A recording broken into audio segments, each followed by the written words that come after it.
सबसे पहले तो मैं यही जानना चाहूँगी, इस वक्त जो सवाल तमाम लोगों के जहनों पर है और जिसका तस्करा हुकूमती वज़रा भी अपनी प्रेस कॉन्फ्रेंसेस में करते नज़र आ रहे हैं, ये जो टाइमिंग जो आप लोगों ने चूज़ की है एहतजाज की, उस पर सवालात उठाए जा रहे हैं और ये सारे प्रोसेस को शायद मशकूक बना देते हैं। मलेशियन प्राइम मिनिस्टर उस दिन मौजूद थे यहाँ जिस दिन ऐलान किया गया, अभी सऊदी वफ्द आ रहा है, चाइनीज़ वज़ीर आज़म आ रहे हैं, SCO का इस्लामाबाद में इनकाद होना जा रहा है। तो आपको नहीं लगता कि ये जो टाइमिंग पे उठाए जाने वाले सवालात हैं ये दुरुस्त हैं? जिस तरह से ये गवर्नमेंट पोर्ट्रे करना चाह रही है कि शायद ये SCO की वजह से या कोई डेलीगेशन आ रहे हैं हम उस पर कोई करने के लिए, देखिए तरीके इंसाफ की लाइन बिल्कुल क्लियर है। उन्हें पता है कि गवर्नमेंट एक ऐसी गैर आइनी तरमीम लाना चाह रही है कि जिसके जरिए वो आइनी अदलिया जो हमारी मौजूद है, आइनी कोर्ट मौजूद है सुप्रीम कोर्ट की सूरत में, उसकी नफी करना चाह रही है। बैरिस्टर शहरी साहब, का आप हक आप है और आप उस खुद हक को बैरिस्टर हैं, आप एक्सरसाइज जानते करते हैं, मैं हुए उस पे आऊंगी, उस आईनी तरमीम पे जरूर बात करूंगी, लेकिन ये मामूली बात नहीं है कि इतने सालों के बाद SCO का पाकिस्तान में आना, पाकिस्तान होस्ट कर रहा है, भारतीय वजीर खारजा पाकिस्तान की दावत कबूल करके यहाँ आ रहे हैं और उस पे सोने पे सुहागा ये हुआ कि आपके बैरिस्टर सैफ जो हैं वो भारतीय वजीर खारजा को कह रहे हैं कि जी आइए हमारे एहतजाज में शामिल हो जाएं, वो उनको दावत दे रहे हैं। ये दो डिफरेंट चीजें हैं। वो जो बैरिस्टर सैफ वाली बात है वो तो बिल्कुल ही फजूल है, वो तो पार्टी ने वैसे ही रद्द कर दी। ठीक है, ठीक है, उन्होंने किस कॉन्टेक्स्ट चलें, में की अच्छी वो बात है। कहना बनता ही नहीं और उसको कोई एंडोर्स भी नहीं करेगा। ओके। ठीक है, अगर भारत इतनी जमहूरियत होती तो आज ये कश्मीर में ये फसादात ना हो रहे होते। गुजरात का कत्लेआम सारों ने देखा है। जी।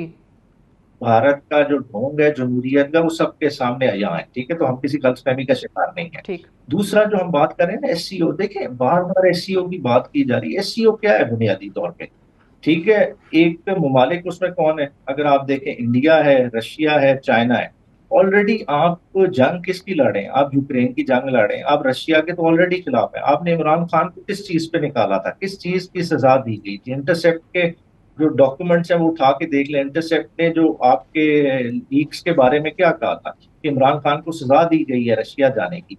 तो जब ऑलरेडी आप उस ग्रुप के साथ अलाइंड ही नहीं है, और ये ऑलरेडी मेंबर स्टेट किस चीज का हिस्सा है? ये ब्रिक का हिस्सा है। ब्रिक इस वक्त 40% ऑफ द इस वक्त जो है ना ग्लोबल इकोनॉमी को कंट्रोल करती है। G7 अलहदा से एक और बड़ी अलायंस है जो 50% ऑफ द इकोनॉमी को कंट्रोल करती है। दोनों अलायंसेस हम्म। का तो आप हिस्सा ही नहीं है।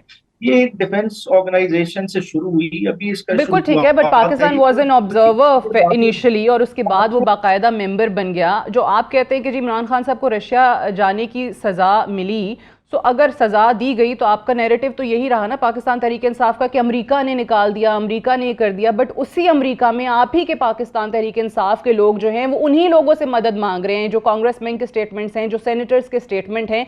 तो आप लोग तो खुद अपने बयानिए की कॉन्ट्रडिक्ट करते हुए यहाँ नजर आ रहे हैं।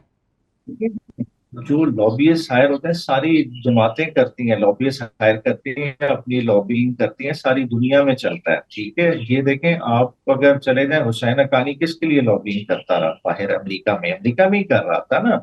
ओवरऑल जनरल बाजवा की इमेज बिल्डिंग के लिए सारा कुछ ये होता रहा। वो आपकी जो है ना हुकूमत पाकिस्तान पैसे देती रही है। ठीक है, वो कॉन्ट्रैक्ट्स की सारी डिटेल इन्हें क्या पब्लिक कर दें, वो हम्म। सारी चीजें सामने आ जाएंगी। हम्म। मगर बुनियादी तौर पे देखने वाली ये है कि देखें, लोगों का हक है प्रोटेस्ट करना, आप इस तरह से दबा नहीं सकते। दूसरा, आपने जो श्रीनगर हाईवे को वाकई आज श्रीनगर बना दी है, उसको सोचने की जरूरत है। देखिए, एक प्रोटेस्ट हो रहा है, प्रोटेस्टर ने ये तो नहीं कहा कि जी हम जी रेड जोन आ जाएंगे, हम आपको जी अपनी एक्टिविटी नहीं करने देंगे। वो डी चौक आ रहे हैं। डी चौक कौन नहीं पहले आता रहा? सारी जमातें आई, बिलावल नहीं डी चौक आए थे, हमारी गवर्नमेंट थी बट आपको 2022 में आए, क्या बैरिस्टर हमने इस साहब, तरह से किया? आप वो बखूबी आगाह हैं, आप इससे वाकिफ हैं कि पाकिस्तान में बाहर से लोगों का आना बहुत बड़ा चैलेंज हमेशा से रहा है, और अगर चाइनीज प्राइम मिनिस्टर आ रहे हैं तो ये तो अगर कुछ ना भी हो रहा होता, प्रेस प्रोटेस्ट ना भी हो रहा होता, तो भी रेड जोन को सील कर दिया जाता है। और जब भी कोई ऐसा डेलीगेशन आता है, specially high level Saudi delegation जो आ रहा है, SCO से इतने ममालिक के लोग आ रहे हैं, तो ये तो सूरत हाल बनती ही बनती है। बात है, इस बात को जितना स्पिन दे दें, SCO का दे लें, बुनियादी मसला यही है।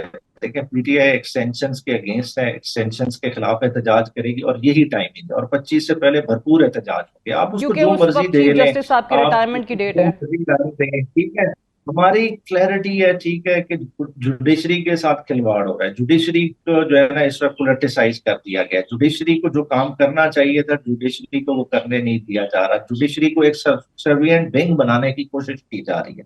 तो उसके लिए तहरीक इंसाफ पूरी अपनी जद्दोजहद करेगी, जो कि उसका आईनी हक है। या तो कहना आइन में आर्टिकल 15, 16 और 17 है नहीं, ठीक है, हिस्सा, या वो सस्पेंडेड है, ठीक है, फिर तो बात डिफरेंट है। जब वो आइन का हिस्सा है तो आप किस तरह से प्रोटेस्ट डिनाई कर सकते हैं? राइट, आप देखिए गवर्नमेंट का एक्शन देखें। हाँ। गवर्नमेंट ने 2 दिन से नेट बंद किया हुआ है, पूरे ठीक। ट्विन सिटीज को ब्लॉक किया हुआ है, आज लाहौर को बंद किया हुआ है। लोगों का कारोबार इन्होंने जैम कर दिया। एट बेस्ट देखिए कितने लोग आ जाते हैं, ठीक है, श्रीनगर हाईवे से ही उन्होंने आना है। एक रोड आपकी मैक्सिमम एंगेज होती है, बाकी तो हम्म। इस्लामाबाद खुला रहता है। मगर हम्म। आपको खौफ किस चीज का है? आप किस चीज से घबरा रहे हैं? ठीक है, मसला कुछ और है। बुनियादी तौर पे इन्हें नजर ये आ रहा है कि चीज आज अगर इधर से आगे बढ़ गई तो जो 8 फरवरी का इलेक्शन था वो किसी ना किसी तरह से खुलेगा, और वो खुल हम्म। गया तो इन सारों में जाना है तो घर।